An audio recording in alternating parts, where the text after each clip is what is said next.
I completely ruined this drawing. I went way overboard on the lashes and it looked super stupid. But instead of starting over, I fixed it. But before we get to all that, let's just draw the face, shall we? I'm using my whimsical faces cheat sheet to remind me how to get the proportions correct. And if you'd like it, just let me know in the comments below. I'm also using my two favorite ellipse and circle templates. They are so clutch at helping me create the right eye distances apart, as well as the shapes for the eyes, nose, mouth. And for the first time ever today, I'm also using it to draw ears. So after you draw the oval for the face, you shore up that face shape a little bit. It's super important to always draw your guidelines in. I draw my guidelines even though I have done a million faces. I still draw them in every time. You have one straight down the middle vertical and one straight across the middle going horizontally. And this is where I use my ellipse template to help me keep those spacing of those eyes exactly correct, because you want 3 across. That's the correct spacing. It's all on that cheat sheet for you. And then we can start building up the eyes one by one. When I'm using the larger ovals, I will use the top of the oval as the actual eyelid. And then I can put the eye below. And it all sits perfectly inside of the oval shape. It is just like the best sheet in the whole world. And these templates are available everywhere. Then I use the circle template to make sure my irises and my pupils are super good to go. I'm going to draw the nose again in a minute, so just ignore that little piggy one as you see right there. And then I use the widest ellipse for the lip shape. And again, I just line up the edge of the lips to about the middle of the eyes, but I really don't, when I'm doing whimsical faces, I do not sweat it. It's like if they're big, they're big. If they're little, you're little. And you just kind of, after you do a whole bunch, you can kind of get a feel for the size that you like. A really great nose hack is to do these just like your regular size ovals. You do 3 in a row. And then at the intersection of each of them, you just squeeze in a little nostril. They just sit right there. And then the 2 ovals on the side make the perfect little, what I call nose parentheses. And they're just perfect. And you can see here for the first time ever, I'm using my ellipse template to make not only the mouth, eyes, and nose, but also the ears. That was the same ellipse shape that I used for the mouth. You know, it's like, yeah, think outside the box and look at that. They're super dumb, but I knew I was going to have hair covering them anyway, so I never really sweat. I never sweat any of the small stuff. You're working with pencil, you can easily erase, so just go for things. I just left them there. I thought they were hilarious, and why not? So when you're doing eyebrows, they sit right above the eye. You can have them going closer. You can mess around with them for expressions. Mine are just really simple today. I have a huge, big video all on hair. I'll link that in the description if you need help. But you basically form the helmet or the overall shape first. You do not need to draw every line. In fact, I usually draw maybe 4 on one side, 4 on the other for the overall shape. And your brain kind of fills in the rest. It's like, yeah, I got it. That's just hair. And you surprisingly don't need to do very much. Just remember that hair always comes inside the oval that you're drawing for the face, as well as above and over it. Hair has a ton of volume. So if there's one takeaway about doing hair, that's kind of it. It's a lot bigger than you would think. And don't be afraid to go into that face space as well. I thought she's got these big ass ears. We might as well give her some cool earrings while we're there, kind of even them up. If that's, if you're going for a little bit more, 1 iota more than sloppy, which is just about where I am today. And now we're at the part where it's time to fine line. So I'm just retracing all of my lines with fine liners. These are permanent, so that if I want to add watercolor, and I think I'm going to watercolor her next week on my mixed media channel. So I'm using fine liners that I know are not going to move when I add a wet medium. And I am drawing on watercolor hot press paper today, so that I does keep the option open for painting if I would like to. And I think I will. But for today, we're just worried about pencil and making the cringy eyelashes that I'm drawing today into something that are incorporated into the whole design of the face. and how I saved it, because yes, it was a disaster and it was not what I was looking to do. She ended up looking crazy, but then I thought, that's a really cool teaching moment because I know that happens all of the time. All of the time this comes up. So I just want to prove it to you that you are not alone. All right, this is what I was going for. This is right from my cheat sheet on whimsical proportions. And I just thought that would look so sexy on her. So I'm going to slow it down to real time. So you can see I'm using that 0.4. I am going for the 0.4. And I thought I could sort of join them together and like everything was going fine. Yeah. Until I got to the lashes, because it ended up going way too far, as you'll see. And it looked really stupid. It was like the classic spider, like, oh my God, help. This is what I see this in my Facebook group all the time. People going like, help, I have spiders. I was the spider today. I know it's super normal. I wasn't freaking out, but I was just kind of figuring out, well, how do I make it look not stupid? Sometimes you're like thinking more is going to fix it, but sometimes more is just more and it's bad. And that's what I was doing today. And I'm like, yeah, maybe I could, make it blacker. I don't know. The whole thing was just a hot mess express. So I thought I would share my solution to the problem and really slow down and narrow in on the evolution of the badness of this whole entire face.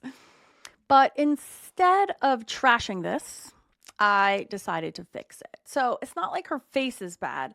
It's just you can clearly tell that her eyelashes are so over the top, heavy-handed, crazy that it looks weird. So how do we fix this? Well, if something is too dark, you don't always fix it, and because like mine, you can't always fix it anyways.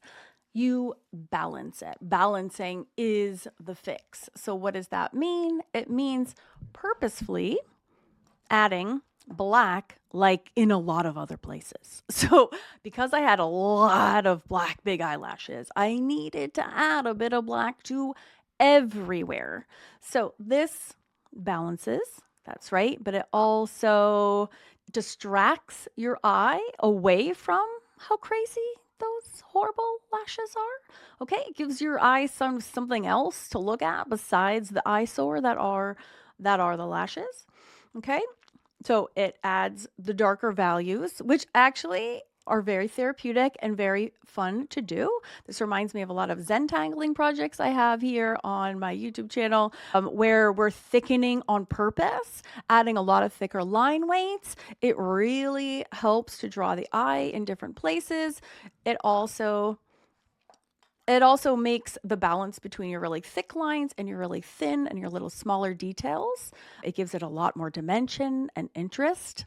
So at the end, as we get closer to the end, I'm also going to show you how we're going to soften things, okay, and kind of bring her back to life. She's looking a little wooden. Those eyelashes are still kind of overpowering all of this. And so softening these lines with some graphite is another way that we can distract our eye, balance her whole face so she looks like one complete unit and not like a combination of just these very stark parts. So this step is very easy, actually, super easy. What you want to do is just grab a soft pencil. I'm using a black wing, but you can just use like an 8B, something that's really, really, really soft. All right, let's start in her eye. So I actually just started by doing a little scribble at the top of her eye because the eyes are always shaded. So I'm adding, and I'm going to add even more in a minute, you'll see. So I'm just starting really slowly, and this is like a super dirty blending stump. A blending stump is just like a stick of cotton. That's all it is, and it just keeps your fingers clean. Okay, and it just mooshes your graphite all around. That's why you want a really soft pencil for this. And what I love about working with the blending stump is that if you're scared, you've never done it before, you can just make your blending stump really, really dirty. Just like moosh it around in a big pile of graphite over on a separate scrap piece of paper somewhere. Okay, and then you can just kind of mess around with this, and you can just kind of use just the dirtiness of it, no pencil. Start very, very, like in a very shy way, and just start kind of messing around with this. By adding the shading right where you see me doing it, you can form a little eye bridge. Okay, you go super duper slow and super light. And then when you have kind of the shading that you like, or just follow me, you can just get a little bit more daring. So that's what I'm doing here. I'm just adding a little bit more graphite that I'm going to moosh. Okay, so I take my nice dirty blending stump and then I'm just squiggling it around. I don't use the tip of my blending stump. You can see that the whole sides of them are dirty. So you don't want to use the tip. You can really bend the tips that way. I'm using the side of it at an angle. Okay, and I'm like, oh yeah, I'm kind of loving the drama. Because again, it's just helping to detract from the eyesore of her stupid lashes. Actually, super well. So now we're creating these eyes. I'm keeping a highlight on the brow bone because that part sticks out. So you don't want to actually make that too shaded. Okay. So you can moosh it all around, make it nice and dark. And again, every time we're adding more something else, we're forgetting more and more about those lashes. So you can make it look like she has heavier makeup on, which is kind of what I'm doing here. So I'm adding the darker part of the smooshed graphite, like above her eyelid. Okay. And then like inwards a little bit towards the nose. And now I'm kind of pushing it across, like down towards her cheek. Just kind of like hints at like, hey, there's skin here. You know, like this isn't just a white piece of paper. This is like a person. So I'm not going crazy, but just taking it nice and slow. So I highly recommend trying this with me someday. Like really do it. Like give it a try because it's kind of amazing. It's also addictive because once you get started, you're like, oh yeah, this really does. Like all of a sudden she's coming to life and she's went from the like boring flat piece to like something with a real kind of depth to her. So just a little hot tip. There's always shading under the lip that creates the look of a chin. The top lip is always darker than the bottom lip. So, you know, if you want to be a little bit more heavy-handed with your graphite, you can do that on the top. Do you see how I just squidgied the side of her lips? That makes her look like she will be smiling, even though she's pretty dead-faced, deadpanned. That will just make her look a little bit more cheery. So super, super top secret hack there to kind of change your faces. See, doesn't she look so much more pleasant, like she could be smiling? And all I did was take the side of my blending stump and give her little accentuated, the little ends of her mouth. I just accentuated them a little bit. Another hot tip, there's always a lot of shading underneath the chin because the neck is in shadow all the time because our big fat chins are hanging out there. Okay, and there's also shadow along her hairline as well. So around the eyes, under the nose, top lip, under the bottom lip, on the neck. And then I was honestly just playing here. I didn't have a lot of time today, so I didn't have time to do the entire head, but you certainly could. And last week, in my last week's video, I did a whole entire face and head and all the hair with just graphite using this same technique. But can you see now that we're kind of zoomed out that the lashes aren't the only, hopefully, thing that you're looking at? Your eye is more sort of going all over the place. Now, I really want to make her eyes the focus and not her eyelashes. So that means we got to kind of do a better job at banging up her eyes here. So in that case, I added a darker line across the top, and I'm also adding some beautiful white highlights in the darkest part of her pupil, of course. That always brings your girls to life. I can't tell you how many times I see people who have done a most glorious drawing in the whole wide world and they don't have the highlight. And it just, it amplifies the personality and the look of it being alive times 100 if you just add one little pop of white in there. So do not be shy about adding in some whites. I could have added some whites on the mouth, but I just decided to erase them out of that lip. So hopefully by the end, did I succeed? Let me know. Was this helpful? So if you do crazy eyelashes, what do? You want to add a little of that same dark and crazy drama, kind of spread it around on your whole page. I could actually add some more lip, which I think I do. Yes, I do.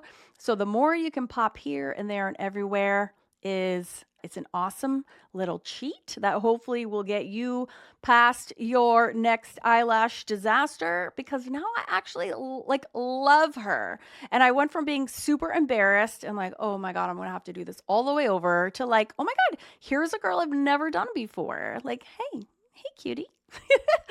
If your drawing ever goes sideways, don't quit. Just balance it. Because this started as a disaster and now she's one of my favorites. And I decided to pop that link to the cheat sheet down below. Subscribe for more drawing fun every single week.